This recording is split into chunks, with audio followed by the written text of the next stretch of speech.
आज भाई दूज की यम द्वितीया की बहुत बहुत बधाई हो, बहुत बहुत साधुवादता, बधाइयाँ जो आप सभी आस्था चैनल के माध्यम से, फेसबुक यूट्यूब के माध्यम से अपने अपने घरों में बैठकर 5 दिवसीय दीपावली के पूजन का एक आनंद प्राप्त कर रहे हैं।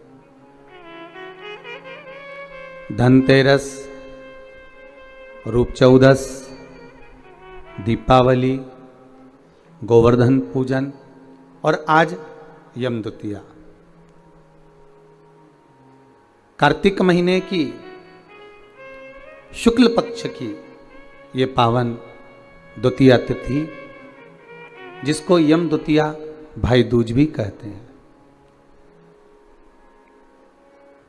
हिंदू धर्म के अनुसार बहन और भाई के प्रेम की उदारता को प्रकट करने वाली, वात्सल्यता को प्रकट करने वाली, प्रेम को दर्शाने वाली 2 त्यौहार हिंदू धर्म में बहन और भाई के लिए प्रबल हैं महाराज। पहला, श्रावण के महीने में पड़ने वाली श्रावण की पूर्णिमा, जिस दिन रक्षाबंधन का त्यौहार मनाया जाता है। हमारे हिंदू धर्म में ये त्यौहार भी भाई और बहन को समर्पित है। और दूसरे नंबर का ये पावन त्यौहार जो दीपावली के गोवर्धन पूजन के बाद में दीपावली के दूसरे दिवस में मनाया जाता है, द्वितीय दिवस में मनाया जाता है, जिसको यम द्वितीया कहते हैं, जो यम की कैद से छुड़ाने वाली है। बहन और भाई का संबंध क्या है? केवल एक यमुना मैया और यमराज से ही हमें सीखना नहीं है, हमें भगवान औघड़दानी, त्रिकालदर्शी, कैलाशी शिव और माता क्षिप्रिया से भी सीखना है।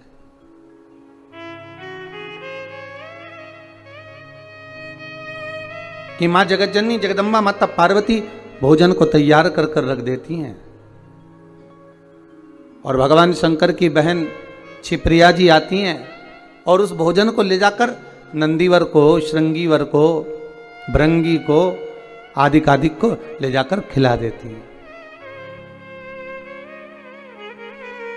अर्थात इसका मतलब ये नहीं है कि केवल ननंद भाभी को कष्ट दे रही है या ननंद भाभी को त्राण दे रही है या परेशान कर रही है, उसका मतलब ये नहीं है। उसका मतलब ये है कि हमारी भाभी अगर ननंद कोई शब्द कहती है, ननंद अगर कोई ताना देती है, ननंद अगर कोई कृत्य करती है, तो वो भाभी को बल प्रदान कर रही है कि हमारी भाभी में कितना बल है, कितनी प्रबलता है, कितनी प्रखरता है, कि वो किस कार्य में माता जगतजननी जगदम्बा माता पार्वती भोजन बनाकर रखती और माता क्षिप्रिया आती और भोजन ले जाकर नंदी को दे देती। माँ फिर तैयार करके रखती, आती और भृंगी को दे देती। माँ फिर भोजन तैयार करती, वो उठाती और श्रृंगी को दे देती। वो बारंबार भोजन बना रही हैं और बार बार माता क्षिप्रिया आकर उसको उठाकर नंदी, भृंगी, श्रृंगी को दे देती है। अर्थात इसमें परीक्षा नहीं है, इसमें माता पार्वती को बल प्रदान करना। अगर हमारे जीवन में थोड़ा सा कष्ट आता है, थोड़ी सी तकलीफ आती है, थोड़ा सा रोग आता है, थोड़ी सी बीमारी आती है, थोड़ा सा दुख आता है, तो ये ना समझिएगा कि ये हमको परेशान करने के लिए आया है। वो दुख, वो तकलीफ, वो कष्ट, वो रोग, वो बीमारी, जो भी हमारे जीवन में दुख आया है, वो हमको कुछ बल प्रदान करने के लिए आया है, हमें कुछ सिखाने के लिए आया है।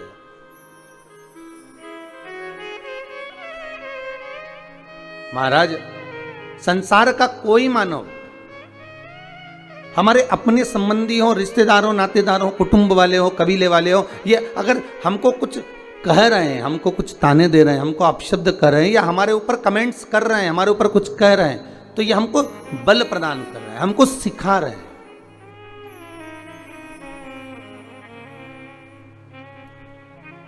साइकिल चलाने वाला एक बच्चा बार बार गिरता है, फिर उठता है, फिर गिरता है, फिर उठता है, फिर गिरता है। अब उसको अंदाजा लग जाता है कि मैं क्यों गिर रहा हूं, कारण क्या है, तो उस कारण को जानकर उस साइकिल को फिर वो धीरे से चलाने का प्रयास करता है। घर में जो ननंद होती हैं, भाभी से आत्मीय प्रेम होता है, ऐसा नहीं कि भाभी से द्वेष रहेगा, प्रेम भाव। वो भी चाहती हैं कि इनमें बल प्राप्त हो, इनको बल प्राप्त हो, जिससे ये आने वाले समय को एक सम्मुख में चुनौती के रूप में लेकर चलें, बल प्राप्त। महाराज कितना सुंदर भाव कहा है भगवान शिव। आप सभी ने शिव महापुराण में तो पहले भी श्रवण करा है। आज भाई दूज की कथा है। भैया दूज के अवसर पर यदि हम हमारे शंकर अवघड़दानी और उनकी बहन की बात ना करें तो शायद श्रेष्ठ ना हो।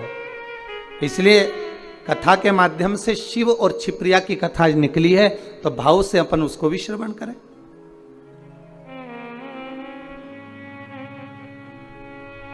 दूषण नाम के राक्षस ने जब चारों तरफ उपद्रव मचा दिया उज्जैनी में, और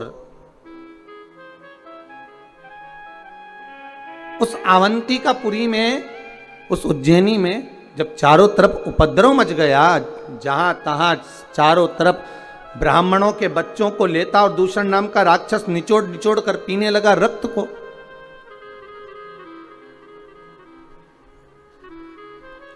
भगवान शिव से जाकर निवेदन करा ब्राह्मणों ने, हे त्रिकालदर्शी, हे कैलाशी, हे अविनाशी, हे भोले बाबा, हे शंभु, कृपा करिए।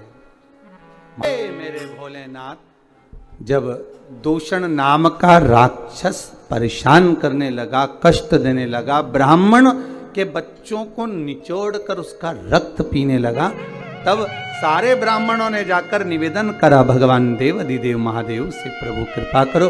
शंकर भगवान बोले, मैं इस दूषण नाम के राक्षस का संहार तो कर दूंगा, पर बात ऐसी है कि ये दूषण का जहां रक्त गिरेगा वहां ये और जन्म लेता रहेगा। महाराज 84 बार ये दूषण नाम का राक्षस जन्म ले सकता है, 84 रूप ये धारण कर सकता है। अगर मेरी बहन छिप्रिया आए, जल के वेग में आए और जहां इसका रक्त गिरे वहां पर जल के वेग से धो दे, तो फिर इसका अवतार नहीं होगा, ये जन्म नहीं लेगा। ठीक है महाराज। माता छिप्रिया से जाकर सारे ब्राह्मणों ने निवेदन करा, हे मां छिप्रा, हे छिप्रिया, कृपा करिए।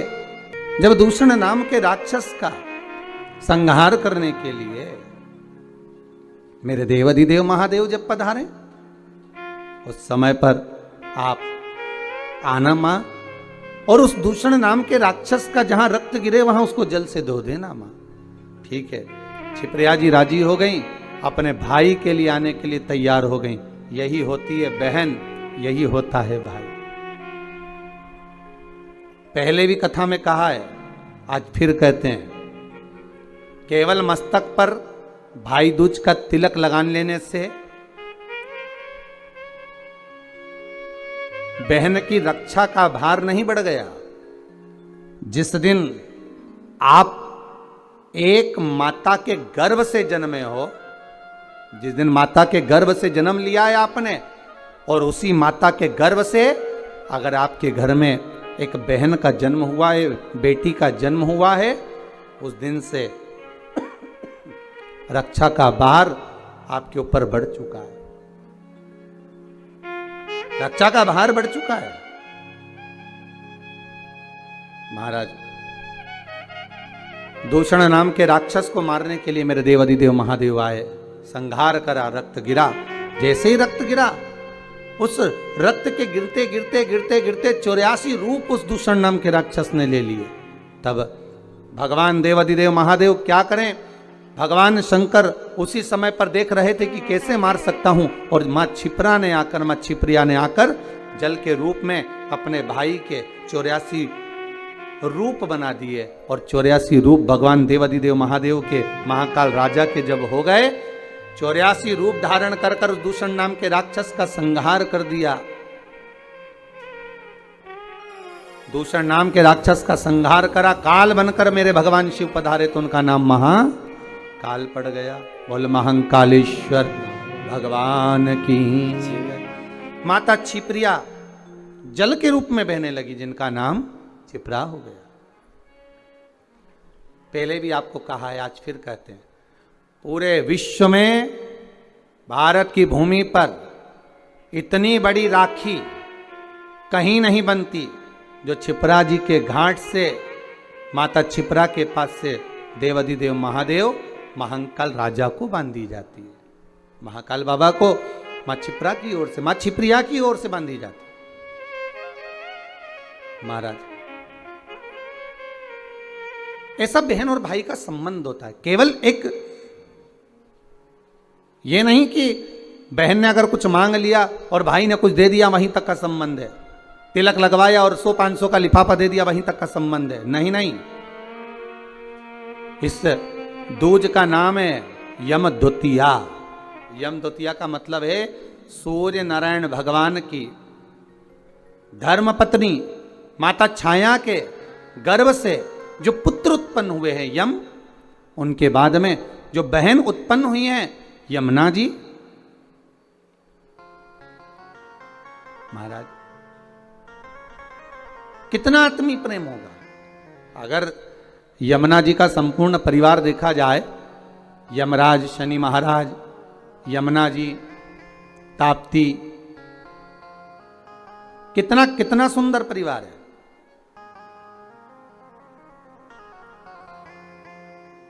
एक बार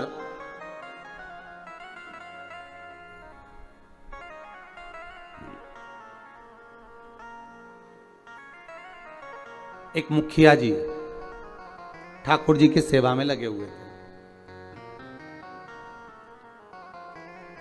और ठाकुर जी की सेवा में लगे लगे मुखिया जी भगवान से रोज लाड़ लड़ाते, ठाकुर जी का रोज श्रृंगार करते, ठाकुर जी को नए नए वस्त्र आभूषण धराते, सुंदर सामग्री सिद्ध करके भगवान को सामग्री धरा देते, बड़ा सुंदर साज सजाते। एक बार मुखिया जी की ग्रह दशा पर 7.5 आ गया और मुखिया जी की ग्रह दशा पर जब 7.5 आया, शनि जब लगा, अब मुखिया जी कष्ट में हो गए, परेशान हो गए, बड़े दुखी हो गए, आए दिन बड़े कष्ट में रहते। एक दिन मुखिया जी की आंखों में जब जल भर गया, नैनों में जल भर गया, तब श्री ठाकुर जी महाराज स्वयं प्रकट होकर पूछे, क्यों मुखिया जी आज आपके नैनों में जल भरा हुआ है, बात क्या है? शास्त्र कहता है, शिव महापुराण की कथा कहती है, जब आप शंकर भगवान पर जल चढ़ाएं या ठाकुर जी से लाड़ लड़ाएं, ठाकुर जी की सेवा करें, ठाकुर जी की अर्चना करें, पाठ करें, पूजन करें, ठाकुर जी का स्नेह लड़ाएं, उस समय पर श्रृंगार करते समय, पूजन करते समय, सेवा करते समय, भगवान की आराधना करते समय आपकी आंखों में जल नहीं होना चाहिए। भगवान की अर्चना करते समय जल क्यों आए, किस लिए?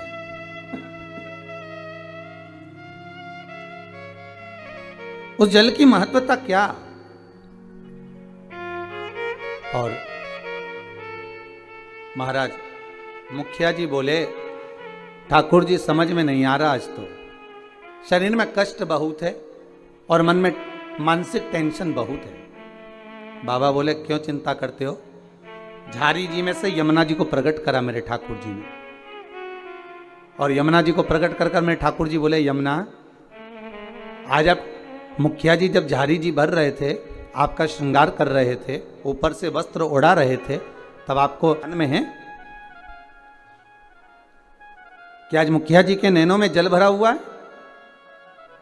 यमुना जी बोली, ठाकुर मेरे को मालूम है कि आज मुखिया जी के नैनों में जल है, और क्यों है वो भी मैं जानती हूं। जानती हो? हाँ, क्यों जल है? तो कहा, जल होने का केवल एक कारण है कि मेरे भाई शनि की दृष्टि मुखिया जी पे पड़ गई। ओहो, 7.5 वर्ष तक रहेगी।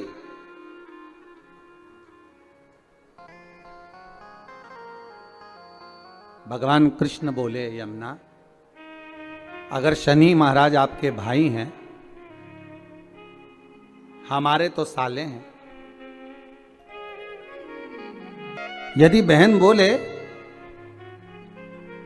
तो क्या भाई मानेगा नहीं? बोलो प्रभु क्या चाहते हो? बस जाओ और शनि महाराज से कहो, जो ठाकुर जी से लाड लड़ाए, जो भगवान की सेवा में डूबा रहे, जो भगवान की भक्ति में सदा डूबा रहे, उस पर कभी न 7.5 लगे न ढैया लगे। शनि की कुदृष्टि उस जीव पर नहीं पड़ना चाहिए।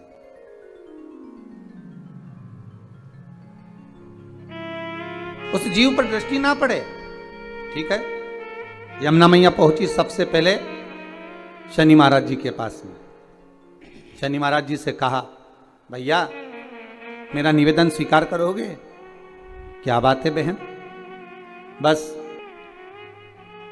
मैं चाहती हूं कि जो लाडले की सेवा करे, जो ठाकुर जी की सेवा करे, जो भगवान की भक्ति में डूबा रहे, उस पर आपकी दृष्टि नहीं पड़े। शनि महाराज बोले, नहीं, ऐसा तो हो नहीं सकता।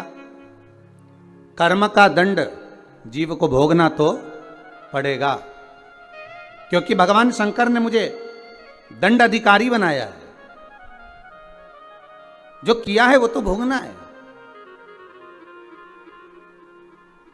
चाहे वो संसार का कोई जीव क्यों ना हो। आपको पहले भी कथा में कहा, किसी से मत डरो, पर अपने कर्म से जरूर डरो, क्योंकि कर्म का भोग तो परमात्मा को भी भोगना पड़ता है। महाराज, मानव का यदि शरीर मिला हो तो अपना कर्म श्रेष्ठ करते हुए चलो, श्रेष्ठ कर्म करिए।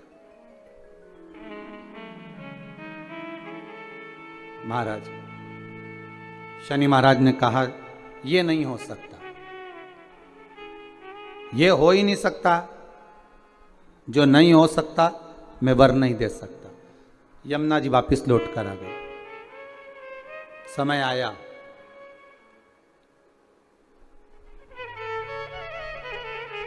कार्तिक का महीना था। यमुना जी इससे पहले शनि महाराज के पास बारंबार जा चुकी हैं। यमराज के पास भी यमुना जी कई बार जा चुकी है, बार बार विनती कर चुकी है, पर मानते ही नहीं।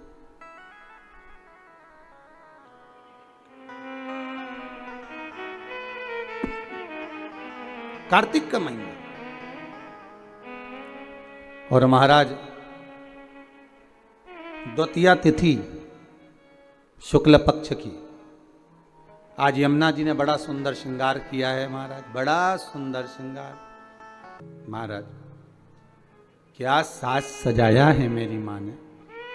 मस्तक पर बोर, कानों में कुंडल, गले में हरवा, हाथों में चुड़ला, सुंदर लहंगा चोली चूंदड़ी मां धारण करी। बड़ा सुंदर श्रृंगार किया। और आज मां यमुना जो जा रही है ना, सारे वैष्णवों को पार करने जा रही है। आज यमुना मैया बड़ा सुंदर श्रृंगार कर कर जा रही है, बड़ा सुंदर श्रृंगार। जिस दिन बहन भाई के घर पर जाए या भाई बहन के घर पर आए, उस दिन बहन के चेहरे की चमक ही दूसरी रहती है। हम भाइयों के चेहरे की चमक तो नहीं कह सकते, पर बहनों के चेहरे की चमक कह सकते हैं कि बहन मायके आए या भाई बहन के घर जाए, इन दोनों में बहन के चेहरे की चमक ही दूसरी होती है। और केवल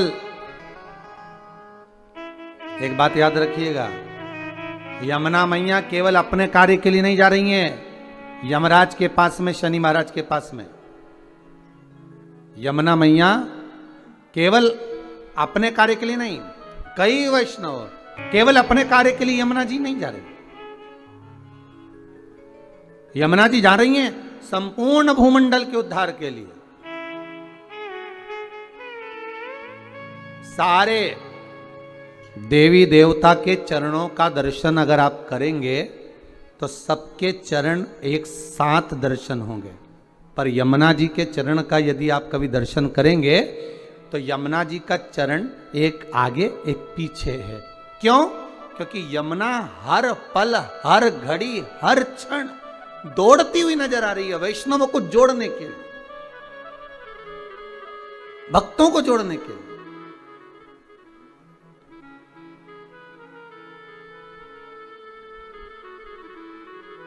यमुना मैया हर पल हाथ में माला लिए दौड़ती हुई नजर आ रही है कि मेरे वैष्णवों को मुझे इस माला में पिरोना है, मेरे वैष्णवों को मुझे जोड़ना है, भक्ति के धागे में जोड़ना है, प्रेम के धागे से जोड़ना है। भागती नजर आ रही, इतनी सुंदर श्रृंगार कर कर मां यमुना चली है, बड़ी सुंदर।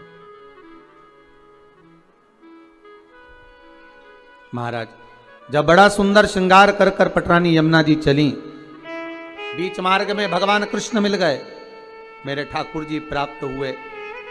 ठाकुर जी ने पूछा यमुना कहाँ जा रही हो? यमुना जी कह रही हैं उस दिन गई थी शनि महाराज के पास में पर वर प्राप्त नहीं हुआ था। आज कुछ ऐसा करने जा रही हूं जिससे मेरे दोनों भाई मेरे दरवाजे पर आकर मुझे वर देकर जाएंगे, ये मुझे विश्वास है। आपको पहले भी कथा में कहा, अगर मनुष्य का विश्वास प्रबल है, भाव प्रबल है, आस प्रबल है, विश्वास प्रबल है, तो यह पक्का है कि भगवान आता जरूर है। भगवान भाव प्रबल है, इसलिए भक्ति के बल पर विदुर जी महाराज के यहाँ आकर केले के छिलके खा लेते। भाव प्रबल है, भक्ति प्रबल है, इसलिए शबरी अंबा के दरवाजे पर जाकर झूठे बेर खा लेते।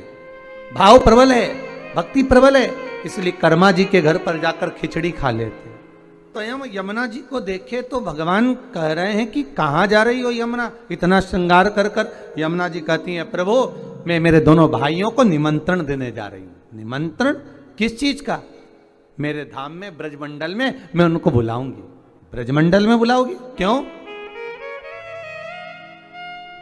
यमुना जी कह रही है मैं भूमंडल पर ब्रजमंडल में मेरे शनि महाराज और यमराज दोनों को बुलाऊंगी, दोनों भाई आएंगे।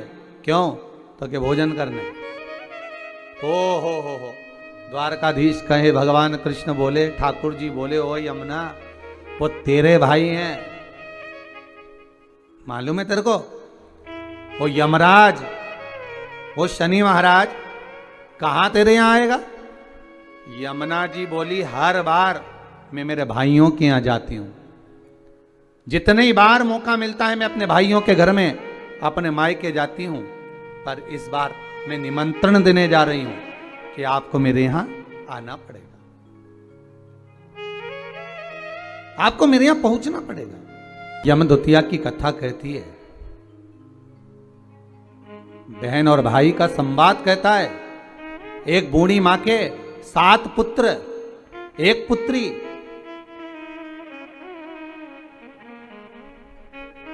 और श्राप लगा था उस बूढ़ी मां के यहां कि तेरे घर में जितने बेटे हैं इनका जब विवाह होगा तो इनको सांप डसेगा, इसको मरना पड़ेगा। बहन बड़ी दुखी है।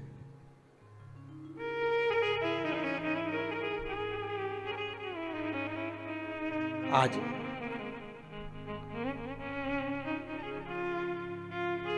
6 भाइयों को सांप डस चुका था। 6 भाभियां विधवा हो चुकी थी, वैधव्य हो गई थी। केवल एक भाई बचा। मां ने कहा बेटा बहन के घर चले जाओ, दूज का तिलक लगवा कर आओ। जाओ। भाई जाए। बहन को सूचना मिली कि मेरा भाई आ रहा है और एक ही भाई बचा है, अब तो शादी होती है सांप डस लेता है, क्या करूं? भाई का आदर करा, सत्कार करा, सम्मान करा। भाई गया, बहन प्रसन्न हुई, पर चिंता एक ही व्याप रही थी कि एक भाई बचा है और उसको भी सांप डसेगा विवाह में। आया समय, शादी पक्की हो गई, विवाह पक्का हो गया, पर मां को भी चिंता और बहन को भी चिंता कि सांप आएगा और उसको डसेगा शादी में। बस विवाह होकर आती है बहू और सांप डस लेता। बहन के मन में जब भाव प्रकट हो गया तो विवाह का दोष मिटाया कैसे जाए, मन में आ गया एक काम करती हूं, जहां मेरा भाई जाएगा, भाई का जहां पूजन होगा उस जगह पर सबसे पहले पूजन बहन का होगा। बहन भाई का स्वरूप धारण कर कर चली, जहां भाई को खड़ा करते बहन वहां खड़ी हो जाती। बारात चलते चलते पीपल के पेड़ के नीचे रुकी तो भाई से कह दिया धूप में खड़े हो जा, मैं बैठूंगी इस पीपल के पेड़ के नीचे। लोगों ने कहा कहां धूप में दूल्हे राजा को खड़ा कर रही हो? नहीं नहीं नहीं, ये धूप में खड़ा होगा, छांव में मैं बैठूंगी। फेरे में भाई बैठा तो बहन कहती है पहले फेरे में मैं लूंगी, पहले फेरे में बैठूंगी। जितने कार्य होते गए बहन अग्रण्य रहती रही। समय आया जब बहू घर में आ गई, सर्प डसने के लिए घर में प्रवेश कर गया। आज भाई को हटाकर बहन उस स्थान पर बैठ गई जहां पर सर्प डसने आ रहा था। बहन को देखा, सर्प ने भी जान लिया कि आज अगर इस भाई को बचाने वाली है तो ये बहन ही है। भाई को बचाने वाली कोई दूसरी नहीं, यही बहन है। आज मां यमुना भगवान कृष्ण से कह रही है अगर मैं मेरे भाइयों को निमंत्रण देने जाऊंगी, शनि महाराज और यमराज को निमंत्रण देने जाऊंगी, हर बार मैं जाती थी, अब की बार मैं केवल मिलने नहीं, मैं निमंत्रण देने जा रही हूं कि मेरे भाई आएंगे मेरे यहां, मुझे विश्वास है मेरा भाई पहुंचेगा मेरे यहां, ये मुझे भरोसा है। महाराज अगर विश्वास प्रबल है तो परमात्मा आता जरूर है। विश्वास प्रबल है, परमात्मा क्यों ना आएगा? आया।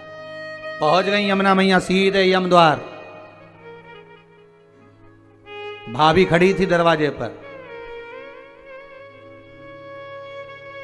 जैसे ही देखा भाभी ने हाथ जोड़कर निवेदन करा, जीजी आई है। क्या बात है यमुना जी, कैसे आना हुआ दीदी? बस भैया को निमंत्रण देने आई हूं मैं। अच्छा, किस बात का? बस कार्तिक महीने की शुक्ल पक्ष की द्वितीय तिथि है, मैं चाहती हूं उस दिन मेरा भाई मेरे दरवाजे पर आए। यहां तो निमंत्रण दिया, पहुंच गई शनि महाराज के यहां, वहां भी भाभी दरवाजे पे खड़ी थी। आवाज लगाई, भैया आए। क्या बात है बहन यमुना, क्या चाहती हो? यमुना जी कहती हैं भैया आपको निमंत्रण देने आई हूं, आपको आना पड़ेगा मेरे यहाँ। ठीक है। दोनों भाइयों ने, यमराज और शनि महाराज ने विचार कर लिया कि बहन के घर जाना है। सालों से बुलाती बुलाती थक गई थी यमुना मैया, पर नहीं आए। रोज निमंत्रण करती थी, नहीं आए। पर आज जो निमंत्रण दिया गया है